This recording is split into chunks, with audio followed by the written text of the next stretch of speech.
이런 걸 보면 우리 사회에 정말 무수히 많은 상품들이 있을 텐데, 뭐 용역 서비스도 있겠고.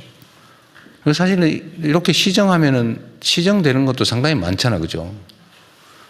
그 전 세계에서 대한민국 물가가 가장 비싼 편에 속한다는데 이게 다 이런 것들이 쌓이고 쌓여서 생긴 문제겠죠. 결국 정부의 의지와 실천의 문제 아닌가 싶어요. 이런 물품들이나 이런 사례들을 최대한 많이 발굴해서 좀 정리하고 독과점적 지위를 남용할 수 없게 하는 게 정말 중요한 정부 과제가 된 것 같습니다. 그게 과거에는 국내 기업들이 국내 수요에 대응하다 보니까 조그마한 회사들이 경쟁을 많이 해서 이런 경우가 별로 없었는데 이제 국제 경쟁이 일상화되다 보니까요. 이제 규모가 커지고 국제 경쟁에 의해서 대부분의 업체들이 도태되면서 몇 개만 살아남아가지고 결국은 국내적으로 보면 거의 독과점적 상황이 된 것 같아요. 이것만 그런 게 아닐 거라고요. 그래서 물가 관련해서 지금 TF 있죠? 예. 지금 총리실에 있나요? 부총리와 공정위원장. 아, 그래요? 네네. 그러니까 이거를 이런 물품 사례들을 독과점 지위를 남용한 좀 과도한 좀 가격 인상 이런 사례들이 실제로는 엄청나게 많을 것 같아요. 네, 곳곳에. 그래서 뭐 물가 TF도 만들었을 텐데 이거를 그냥 공무원들끼리 모여가지고 머리를 짜내도 잘 발견이 안 되거든요. 네. 국민 신고를 좀 받도록 하겠습니다. 신고도 받고 또 현장 조사도 좀 하고 거기 구성원들도 좀 민간인들도 좀 많이 참여시켜가지고 그 소비자 보호 활동하는 뭐 이런 소비자 단체들도 있잖아요. 네네. 그런 데를 좀 참여시키든지 어쨌든 현장에 우리 국민들이 직접 좀 발굴하고 의견을 낼 수 있게 좀 그렇게 확장하면 좋겠습니다. 네, 대통령 말씀 주신 대로 이제 저희들은 각 부처를 통해 가지고 품목을 정하려고 합니다. 과거는 뭐 전체 전반적인 물가보다는 품목별 물가를 관리하도록 하겠습니다. 이게 논리적으로 보면요. 기본소득이 있고 기본소득의 확산으로 저희가 교통, 의료 등등 이제 기본 서비스 확산 이런 얘기를 하지 않습니까? 근데 지금 말씀을 들어보면 저런 부분은 일종의 반드시 필요한 물품으로 기본 물품인데 그냥 제공하는 것이 아니라 적정한 물가를 관리해서 제공하는 그런 일종의 기본 공공 물품이어서 그런 리스트를 한번 별도로 정리해 볼 필요가 있는 것 같아요. 네, 그것도 한번 해보시죠. 일단은 독과점적 지위 때문에 생기는 이런 시장 지위 남용 그리고 가격 인상 요거는 어쨌든 좀 찍어 좀 해보고 우리 총리께서 말씀하시는 거는 국민 생활의 필수 물품들은 최저선을 뭐 요즘 표현으로 기본선을 좀 우리가 보장을 해줘야 되지 않냐 국가가 그런 면에서는 좀 고민을 해볼 필요가 있겠습니다. 네, 그렇게 하겠습니다. 근데 그 중에 하나가 이제 그냥 드림센터 같은 거죠. 굶어 죽지는 않게 하자.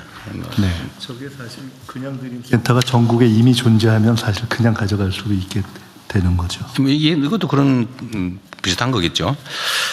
그리고 저 카메라로 요 생리대 시장 동향하고 생리용품 지원 국내외 사례도 한번 비춰주세요. 다음 페이지에 있으니까.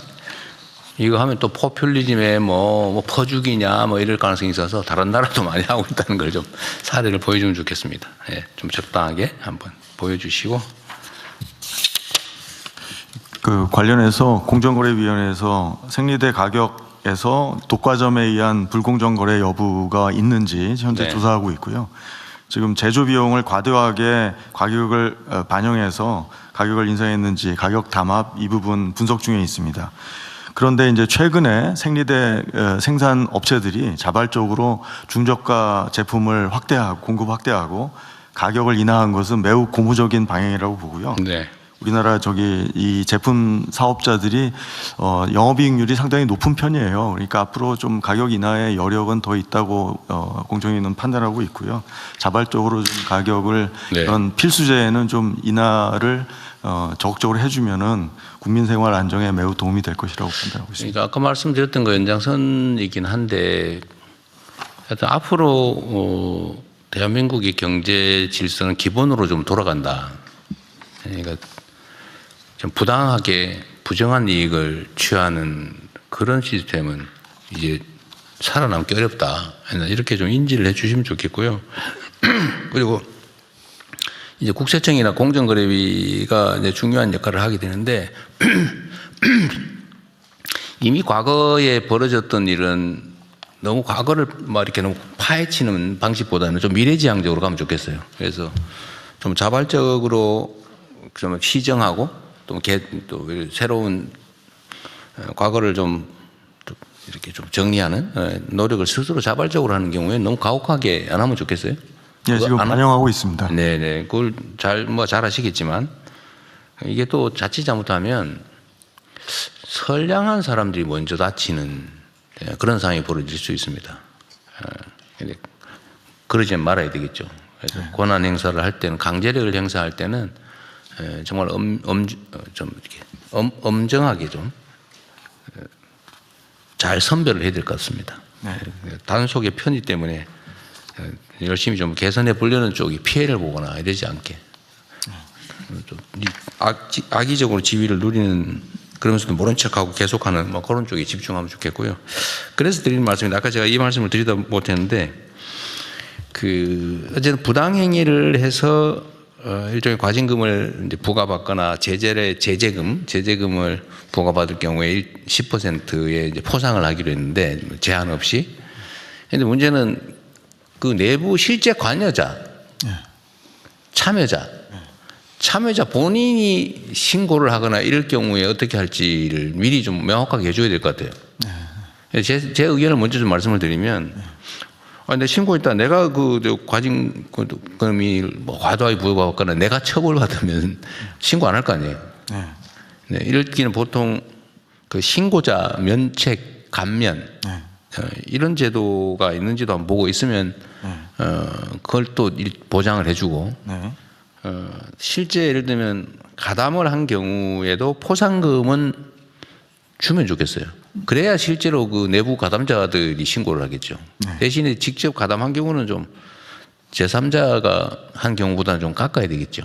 일정 정도 감해서 제 생각에 반 정도를 감하든지 뭐 이렇게 하는 걸 한 고민을 해보십시오. 지금 실제로 그 대상으로 지급할 거죠. 지금 하고 있고요. 자진신고. 관련자들이 가담자. 그러니까 일종의 뭐 법적으로 표현하면 공범, 공범의 경우도 신고를 하면 면책 감면, 형처벌 감면에다가 지금 포상은 아마 안 해줄 가능성이 많은데 포상도 똑같이는 그렇지만 약간 감해서 포상해 주는 걸로. 그러니까 자진신고 감면제와 포상제의 결합을 좀 보완을 두 개를 결합해서 방안을 마련할. 공정위 소관 업무 말고 다른 부처들도 이 포상제도 가지고 있는 거 많죠. 똑같이 고민해서 최대한 포상을 올리고 정부가 손해를 볼 정도만 아니라면 포상은 과감하게 제한 없이 일정 비율로 해주고 최저선도 보장해주고 가담자도 면책 또는 감면 그리고 포상도 약간의 감을 하되 당사자도 지급하는 걸로 그렇게 좀 다른 부처들도 준비를 좀 해주시기 바랍니다. 금융위 보고 드리겠습니다. 주가 조작 신고 포상금 같은 경우 말씀 주신 대로 상한을 없애고 그다음에 부당이득의 30%까지 미국이랑 동등의 30%까지 저희들은 했고요. 요거 지금 저 입법 예고해서 저희 최대한 빨리 해서 한 5월 말 정도까지 하고 지금 신고에도 특례가 지금 신고에도 그 변경된 제도가 적용되게 그 특례까지도 해놨고요. 네, 말씀하신 대로 주범이 아닌 경우에는 가담자 같은 경우는 처벌에서 면책, 그다음에 또 포상금도 적정한 수준으로 줄 수 있도록 그렇게 하고 있습니다. 적정한 거를 비율을 정해주면 50% 이상은 주면 좋겠고 또 한 가지 그럼 그 얘기한 김에 지금 부당 이득에게 물론 이제 실제 환수된 금액의 비율을 줄 거잖아요. 맞습니다.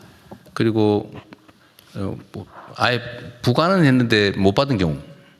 이런 경우에 부가액을 기준으로 줄 수는 없지만 그런 경우에도 최저 금액은 지급을 해주는 게 좋을 것 같아요. 부가액의 일정 %는 부과 당시에 지급하고 최종적으로 실제 환수된 금액은 소위 잔금으로 다 지급하는 이렇게 좀 하면 좋겠고요. 정부 재정에 손실이 나면 안 되니까. 지금 이제 말씀 주신 대로 지금 왜 그렇게 소극적으로 했냐면 과징금은 부과했는데 실제 징수가 안 되는 경우들이 있기 때문에 그래서 소극적이었는데 이번 제도를 바꿔서 확실하게 징수가 된 이후에 저희들이 그걸 기반으로 해서 돈을 지불하고요. 대신 안 돼도 최소한 300만 원에서 500만 원까지는 또 지급하는 그 투 트랙으로 저희들이 네, 제도를 300만 원, 500만 원 최저로 하되 일단 부과하면 부과된 금액의 30%를 지급한다 그러면 그 중에서 뭐 5%는 미리 지급하든지 그런 것도 고민을 해보십시오. 왜냐하면 앞으로는 이 환수된 금액을 그냥 국가 재정에 일반적으로 포함시키지 말고 그럼 별도 기금 형태로 하든지 해가지고 이런 부정 불법 행위를 막는 사업의 재원으로 좀 쓰면 좋겠어요. 그것도 한번 기획을 좀 해보시고요. 아까 저기 주식 관련해서 부당 이득액 얘기를 했는데 부당 이득 안 한 경우에도 원금도 지금 몰수하게 돼 있잖아요. 네, 그렇습니다. 그 이제 주가 조작에 이용된 금액을 몰수하는 조항이 있잖아요. 네네. 근데 그게 명확하지 않아 가지고 지금 법원에서 판결을 잘 안 하는 모양이던데 그것도 그런 경우에는 원금 투자금 그 주가 조작에 동원된 금액도 지금 몰수하게 돼 있잖아요.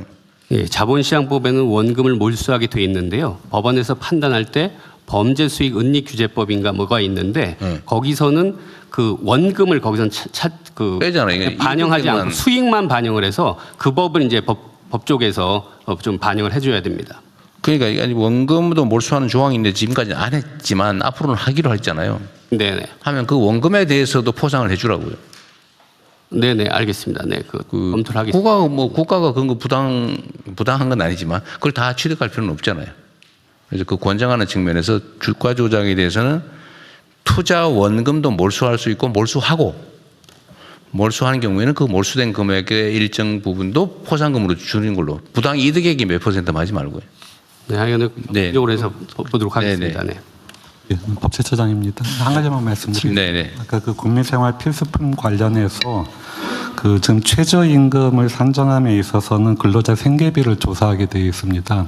근데 그 근로자 생계비 조사 대상 품목들을 참고하시면 좀 도움이 되지 않을까 싶습니다. 대표적인 게 이제 속옷 같은 것들이 있습니다. 뭐?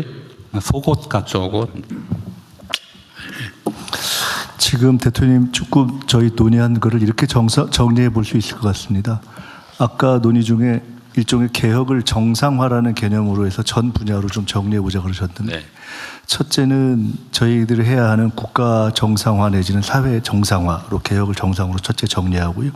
두 번째는 원래 사실 제도가 없는 게 아니라 있는데 실효성이 없는 것이 대부분이기 때문에 그렇죠. 우선은 신설보다는 실제로 실현을 강제하는 강화를 해서 실제 실현되게 하는 방식으로 하고 세 번째로는 그렇게 하기 위해서는 지금 전반적으로 신고와 경제적 어떤 제재의 강화를 통한 방법을 저희가 일반적으로 얘기해 왔지 않습니까? 그렇게 하면 될 것 같습니다. 그것을 실제로 어떤 위법을 못하게 하려라 엄두를 못 내게 할 정도의 대대적인 경제의 강화로 될 것 같고요. 거기에 하나 더 추가될 수 있는 것이 그런 과정에서 신고를 활성화하고 당사자의 경우는 면책하고 당사자가 해당될 경우에는 차등 포상하고 뭐 이런 몇 가지 조금 정리가 될 것 같거든요.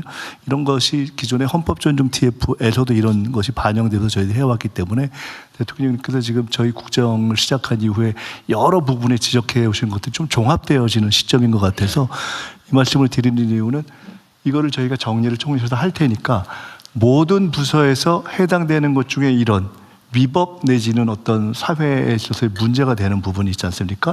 관련된 모든 걸 정리해 주세요. 그래서 이렇게 하면은 일종의 사회 정상화 프로그램 같은 걸로 한번 정리를 해볼 수가 있을 것 같으니까 정리해서 취합해서 저희가 다시 그거를 한번 좀 일관성을 갖고 정리를 해보겠습니다. 그렇게 해서 한번 다시 논의를 하도록 하죠. 국가정상화위원회 이런 거 하나 만들어서 누군가 좀 객관적인 사람한테 맡기고 정부에서 적극 지원 참여하면 될 것 같습니다. 네.